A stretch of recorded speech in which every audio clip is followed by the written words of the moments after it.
I'm John Swift, RadioKD.com. We are out at HDM Smokers out here in beautiful Brookshire, Texas. It's a beautiful day. We're here to show you a little bit about what these guys do. It's incredible. I can't begin to tell you enough about these guys. They make some fabulous pits, and we're going to take a look at some of them right now. Okay, I'm out front with Paul at HDM Smokers and this beast behind us. Paul, what do you call this thing? So we are calling this the HDM Grand. Okay. So this is a 1,000 gallon smoker, hence the grand part, right? Absolutely. We do start off with about a 15-foot vessel. Okay. And then we have the firebox and then the collector for the smokestack. Okay. All right, well, let's go in closer and take a look. Definitely. All right, we're gonna start with this bad boy where the smoke comes in and then head towards where the smoke comes out at the firebox. Paul, take it. So this firebox is a 41-inch firebox, 36 inches tall. Now the inside of it, we do use a propane tank off of a 250 gallon. And this is an insulated firebox. Again, we make them with your traditional fireboxes, which are just a single wall, still very heavy duty wall. But on these particular ones, they have two walls. Now, because this is a much heavier smoker pit, the outside of this wall, we do go a little bit thinner with a 3/16 on here. That's really all you need because it's insulated so much. You don't have to go with the super heavy duty 2/4, you know, like the 1/4 inch or even a 3/8 wall. Some guys will do that. I think it's more preference, but this also helps with the cost, overall cost for our purchasers, our buyers. This takes 2 full sheets of 3/16, you know, so a lot goes into it. Yeah. Let me stop you. You had mentioned there's not just airspace in between both of the surfaces in here. What do we got in there? So we use an insulation called Roxul batting. It's ROXUL. Okay. And there's a lot of different materials you can use. This is just one that we've started with, and we'll continue with it. Now what we do is we insulate it all the way around, but we also fill up these corners. So on this particular pit, it's completely stuffed in here. And you can hear it because it's just a little thud. Yeah, nothing. You know? Yeah. And it is insulated. That does help regulate your temperature. You burn less fuel, which means that your fuel costs are going to be a lot lower. And you really don't have to baby it as much. Yeah. So everybody knows that your natural burning fire stick, you got to constantly baby them. Okay. You know, and as you should, because that's the beauty of cooking. Okay. But when you can focus on some other things, like when you're cooking at the same time and not have to feed it as often, that's also a plus. Yeah, so this is a wonderful option on these bad boys. Now maybe it's a standard on a 1,000 gallon. I'm not totally sure about that, but you do on the smaller pits offer with and without the extra. That's correct. Yeah. And we will build these too if you want them in a traditional way as well. That's totally fine. All right. Now, despite the outer wall of this firebox being 3/16, the door is actually still 1/4 inch steel. We do bump that up.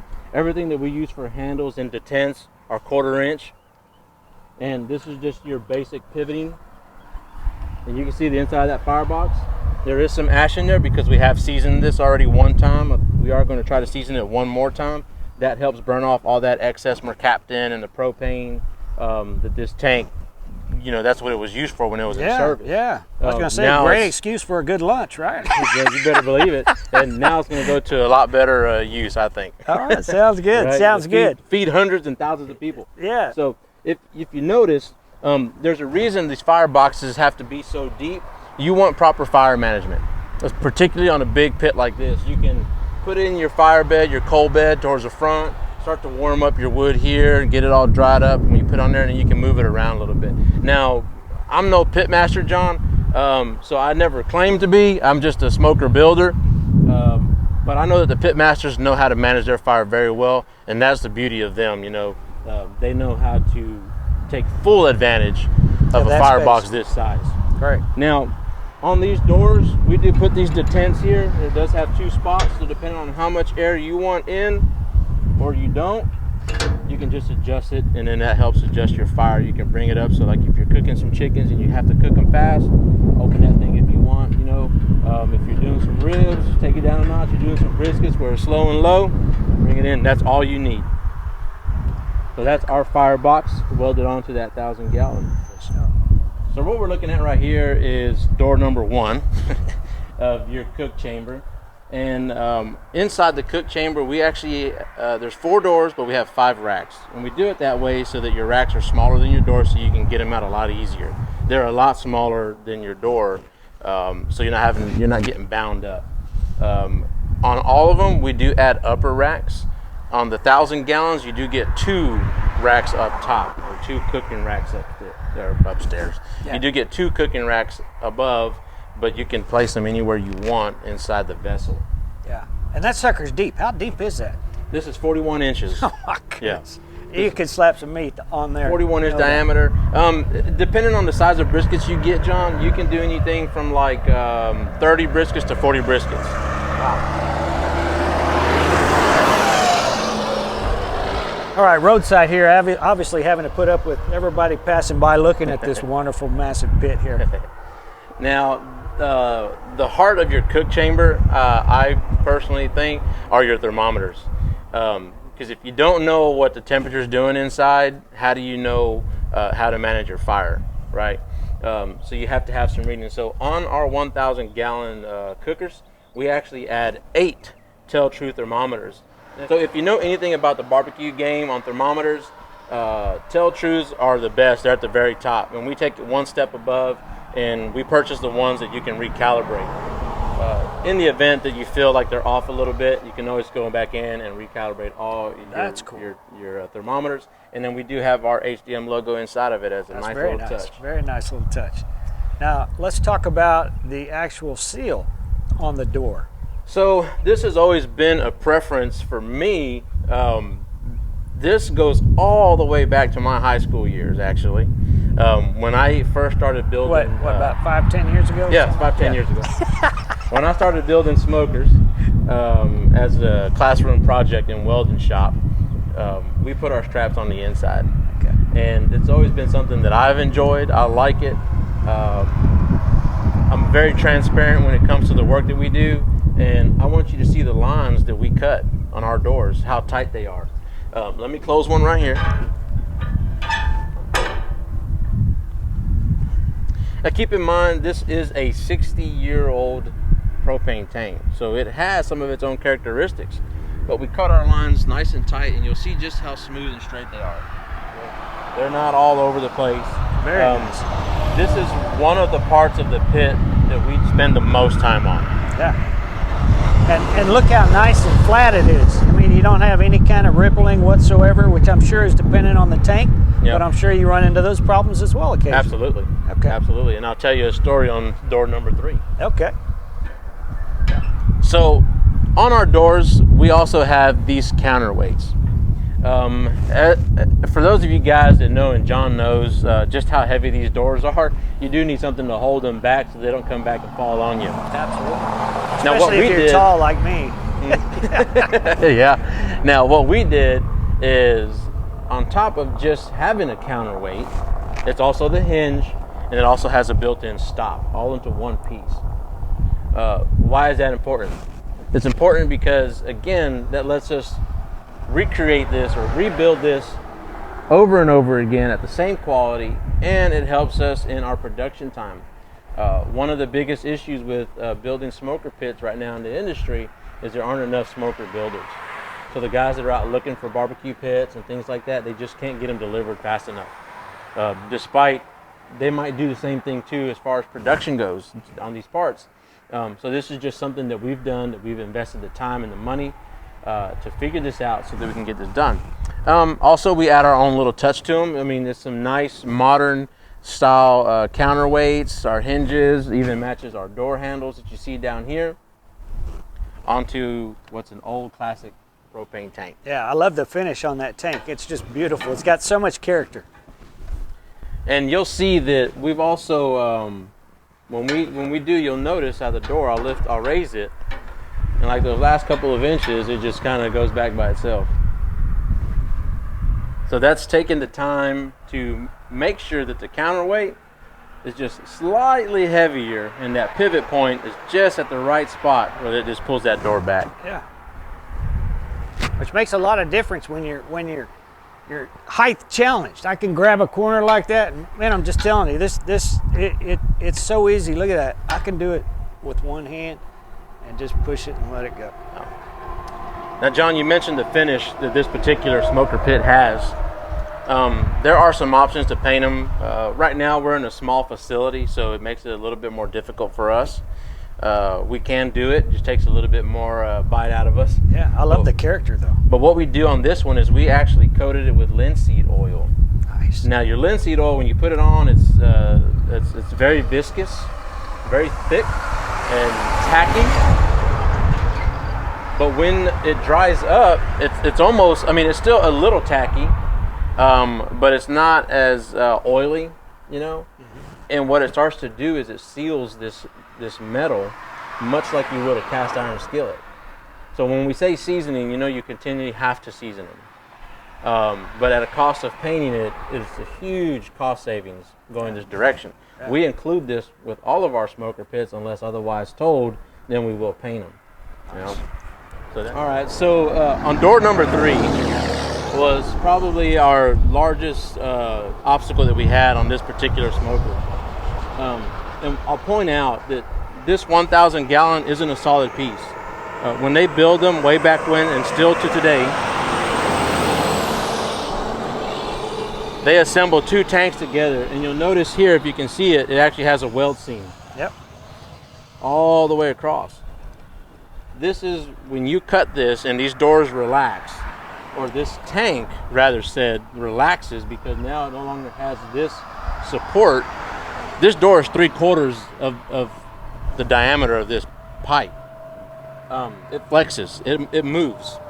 So what happened here is this popped out about 3/8 of an inch. The thickness of this door, it popped out that much. You could have just very well said, hey, you know what, it's an old smoker pit, we're going to leave it as is.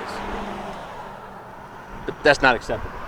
So what we ended up doing is, and this was some advice that I got, and one thing I like to add, John, is that when you come across things that you have a hard time figuring it out, never be too proud to ask for help. Always ask, because there's always somebody that knows more than you. Yep. And in this particular case, there was. And he helped us out. So we ended up buying a hydraulic ram set.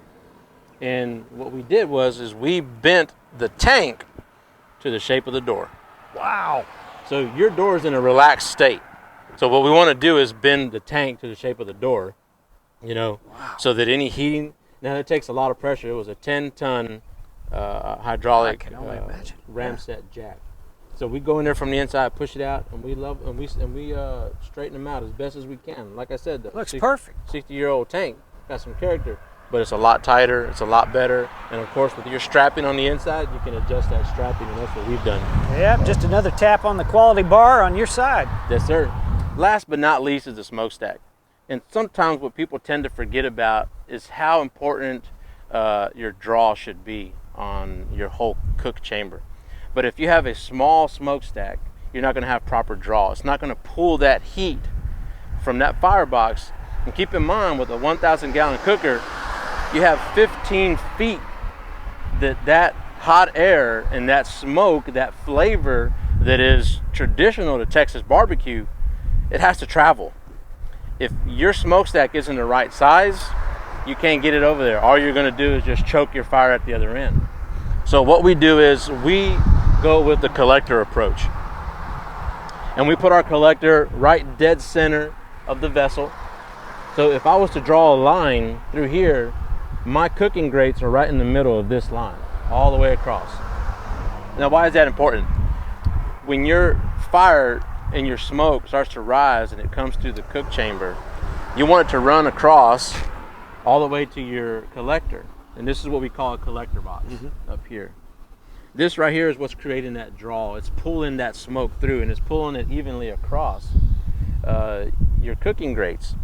Now, when you're cooking a smoker like this, and on this particular pit, when we seasoned it and when we were testing it, we had less than a 5-degree differential from one end of the thermometer to the other end. I'm talking about 15 feet with fire coming only on one side. So this isn't an even cooking where you have heat burners under each one. We're taking that and we're pulling it through. So to create that proper draw, collector box, as well as the right size diameter smokestack and height as well. This is a 7-foot smokestack. This one is flanged in the middle for ease of transport to its permanent location, so this is on skids. But once you get it to your restaurant or to a location where it's going to live, then you can bolt it on and you can forget about it. So that's one of the important things why some people will use the elbows, the large elbows, but you'll notice that they're going to be very large elbows. Again, that creates the same draw, right? This is just a style that we've adopted because we can recreate it and build it fast and fairly inexpensive as well.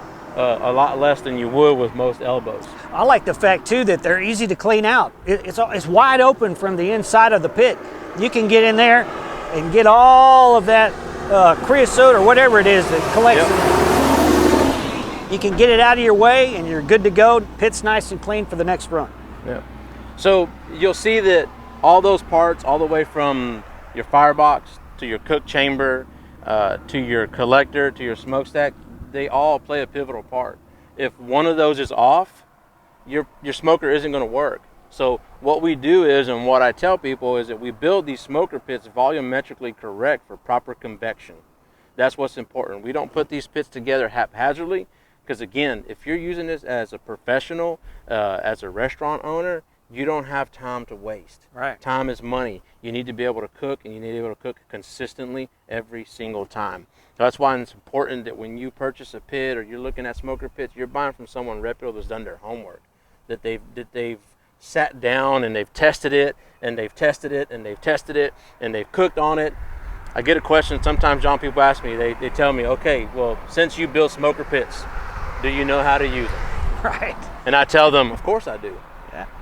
But I'm a smoker builder, and I leave the pit master to the cooking, and they leave the building to us. Fair enough. Ladies and gentlemen, HDM Smokers, we're going to see all kinds of activity going around here. We're going to have a couple of more videos that we're going to do throughout the process of building that 120 for us.